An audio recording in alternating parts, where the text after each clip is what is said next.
Kemudahan berutang online ternyata membuat generasi milenial dan generasi Z Indonesia terjerat belenggu utang. Apa yang perlu dicermati agar tidak terjerumus? Tim VOA melaporkan.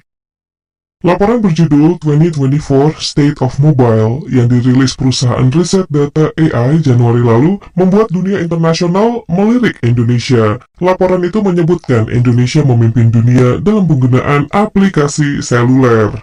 Indonesia dinyatakan sebagai negara yang konsumennya menghabiskan waktu layar atau screen time untuk aplikasi seluler terbanyak di dunia, yakni 6,05 jam per hari per orang. Ini berita bagus bagi para pengembang aplikasi yang ingin mengembangkan pasar mereka. Namun, laporan itu juga menyebutkan sesuatu yang membuat banyak orang miris. Aplikasi seluler yang paling banyak diunduh di Indonesia pada tahun 2023 adalah aplikasi pinjaman pribadi yang biasa disebut aplikasi pinjol atau pinjaman online. Jumlah unduhannya 222 juta. Angka yang bersaing dengan jumlah penduduk Indonesia saat ini sekitar 278,8 juta jiwa. Yang tak kalah memprihatinkan, berdasarkan data statistik Fintech Lending Otoritas Jasa Keuangan atau OJK 2023, mayoritas nasabah pinjol adalah generasi muda, terutama dari kelompok usia 19 sampai 34 tahun. Mereka, generasi Z dan milenial, tercatat sebagai kelompok usia penerima terbesar kredit pinjol, yakni 54,06% atau mencapai 27,1 triliun.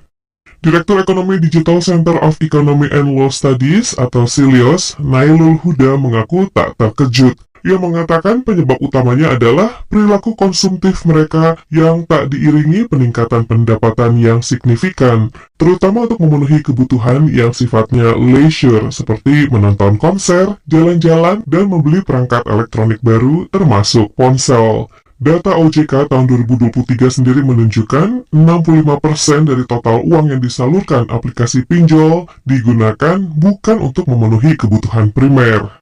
Penyebab lainnya, menurut pria yang akrab dipanggil Huda, adalah kemudahan proses peminjaman.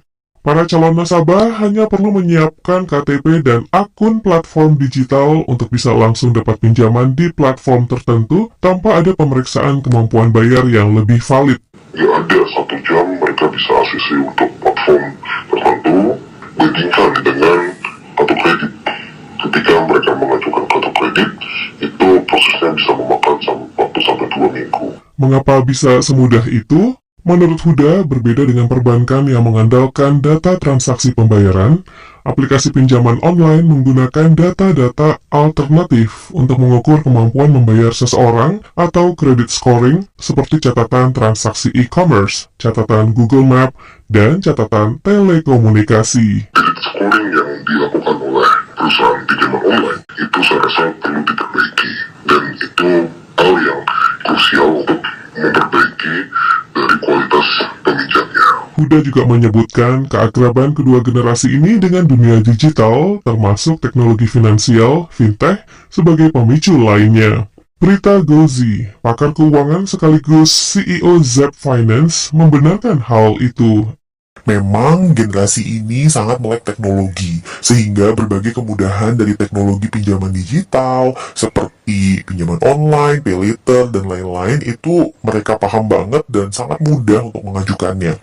Segala sesuatu yang semakin mudah, biasanya juga banyak sekali yang menggunakan. Apalagi katanya saat ini banyak sekali platform e-commerce dan aplikasi-aplikasi belanja lainnya yang terhubung dengan fitur pay later.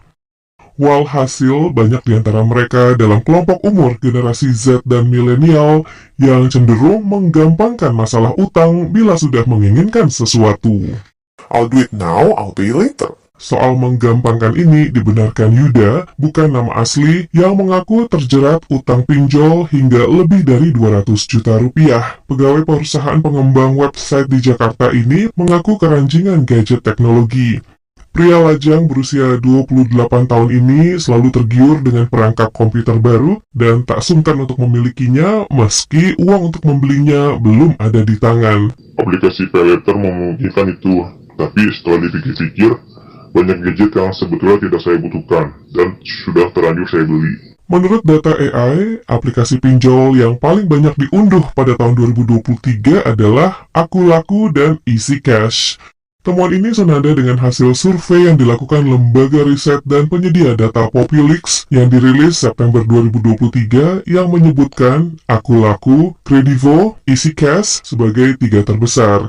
Diikuti ada Kami, S-Pinjam milik Shopee, Findaya, Indodana, Mekar, Investri, Dana Cita, dan Amarta.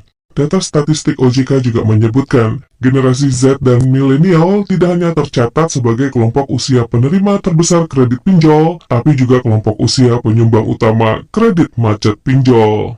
Lantas, apa yang perlu dicermati agar tidak terjerumus pada pusaran utang? Berita menyarankan pertama-tama para calon pengutang berpikir 2, 3, atau bahkan mungkin 4 kali sebelum memutuskan membeli sesuatu. Jika memang tidak betul-betul dibutuhkan dan kemungkinan malah akan membuat kondisi keuangan tidak sehat, ia menyarankan untuk tidak membelinya. Kemudian katanya mereka juga perlu mencermati secara seksama pinjol yang akan diambil. Berita menyarankan calon peminjam perlu memeriksa legalitas aplikasi pinjol di situs OJK. Karena kalau ilegal itu nanti efeknya adalah ke biaya bunga, kemudian mungkin cara dia menagih, dan juga hal-hal lainnya yang memang mungkin akan menyulitkan di kemudian hari. Selain legalitas, menurut berita, konsumen juga perlu mencermati tingkat suku bunga dan biaya-biaya yang menyertainya. Menurutnya, sejumlah aplikasi pinjol menerapkan biaya administrasi, pengajuan, layanan, dan lain-lain yang bukan tidak mungkin secara total lebih besar dari bunganya. So, pastikan anak muda tuh paham banget perhitungan berapa sih total yang harus dibayarkan kembali, termasuk pokoknya, bunganya, dan juga biaya-biayanya. Yang juga tak kalah penting, menurut berita, konsumen perlu mengetahui apa resiko gagal bayar, bagaimana cara penagihan pinjaman, dan bagaimana prosedur meminta keringanan. Terkait suku bunga, menurut Huda dari Selios, ada persepsi keliru masyarakat terhadap bunga yang ditawarkan aplikasi pinjol. Aplikasi pinjol katanya sering menggunakan gimmick yang menyesatkan. Mereka, kata Huda, umumnya mengiklankan bunga pinjaman harian, yakni sebesar 0,3% hingga 0,4% dan bukan bunga tahunan. Ini berbeda dengan perbankan yang pada umumnya mengiklankan bunga pinjaman tahunan, yakni sebesar 6 hingga 12%. Bunga harian dan bunga tahunan adalah hal yang berbeda, tegas Huda. Bunga harian 0,3% sama artinya dengan bunga tahunan 109,5%. Pinjaman online itu diklaim lebih murah dibandingkan dengan perbankan, yang pada kenyataannya untuk bunga di pinjaman online jauh lebih tinggi dibandingkan dengan perbankan. Kalau